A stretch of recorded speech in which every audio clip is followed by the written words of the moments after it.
Thank you for joining us as we announce our nominees for the 98th Oscars. So the nominees are out, and one movie made Oscar history. Sinners pulled in a total of 16 nominations, breaking the record set by All About Eve, Titanic, and La La Land. And a few Canadians are nominated as well. It's a very old story. In Montreal, where I was born. Among the Canadian nominees, the creators of this stop-motion fable, The Girl Who Cried Pearls. It's up for Best Animated Short. It was directed by Montreal filmmakers Chris Lavis and Maciek Szczerbowski. It's the second time the pair have been nominated, and I asked them how it feels to be considered for such a prestigious award twice. To be perfectly honest, it feels terrific. I didn't know how I would feel this morning, but you can't beat the feeling, I have to say. I think we spend more effort preparing for failure. This is truly strange. So what was it like getting ready for the possibility of a nomination? Did you get up early, get in front of your computer? What did you do? You have to imagine also that this is a film by the National Film Board of Canada, and there's this huge team of the people who worked on the film, the production people, the producers, the team in publicity, the team in marketing, and we saw actually the footage of them reacting, and which was not with us because we were too nervous to be there. And when the nomination happened, you'd think like NASA just put a rocket on the moon, and they were just dancing and jumping and hugging, and it was really touching and beautiful. So, and it reminded us that we're just the kind of tip of a spear here of a whole bunch of people who worked on this film and who made this happen. But yeah, it was nerve-wracking. We didn't know what to think. As we joked earlier, it was like Christmas morning where you either woke up to find a lump of coal or the Millennium Falcon, you know?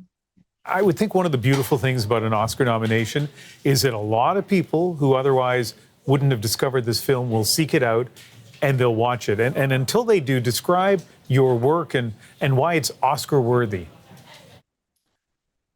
You want to take that? Holy. I don't know if it's for us to say. I feel like we got extraordinarily lucky. There is no way that we think that we're getting this on merit. I feel like a glitch happened in the simulation.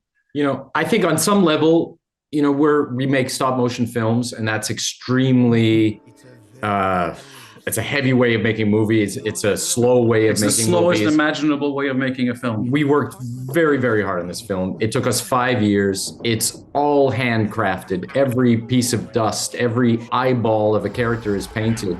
Every movement is done frame for frame. And we put an enormous amount of time and our hearts into this story. So I think how people react to it now is really up to them. But you're right; it absolutely gives it a moment to be seen. And for that, I mean, there's nothing to say other than we're grateful. I mean, I hope they don't feel like we wasted 17 minutes of their lives. When I was a kid, decades ago, if you said National Film Board, I think I would picture a projector in the gymnasium and a film that may or may not have been very interesting. Now, here we are in 2026, and the NFB has been instrumental in helping you create an Oscar-nominated film. So why don't we take a little bit of time to give a little love to the National Film Board? Well, we'd be happy to do that. And remember, of course, it's, the Film Board has had many amazing filmmakers since those days we were all watching those films,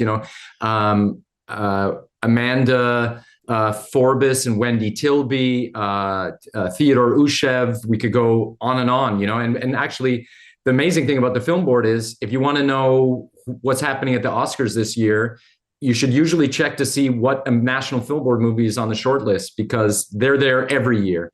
And it is a unique institution on the planet Earth. And if the goal in Canada right now is to create cultural capital for ourselves in this country, then the National Film Board is heroic. Yeah. No one else in the world would have indulged something like this. So you've been through this before, nominated for an Oscar.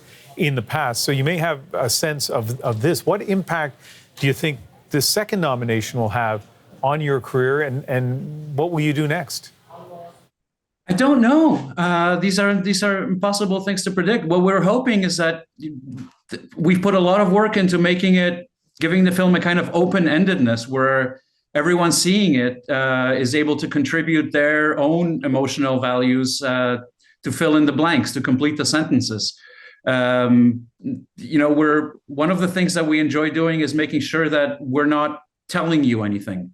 We're not teaching you something, but letting you experience the film as though it was a romantic song so close to your heart that you infuse yourself into it and trick yourself into thinking that it's about you, which is sometimes what makes a song dear and beloved forever. Even though it's a delusion, it's a fun way of interacting with art. Which is to say, we're not sure what's next. It could be anything. There's a lot of exciting possibilities. But for now, to be honest, we're really allowing ourselves a breath to enjoy this. These kind of experiences don't come along for us twice in a lifetime, but that's already pretty miraculous. So we're trying to enjoy it with our friends, our collaborators, our family, and after it's all over, we'll get back to the grind. Chris Lavis and Maciek Szczerbowski, congratulations and thank you.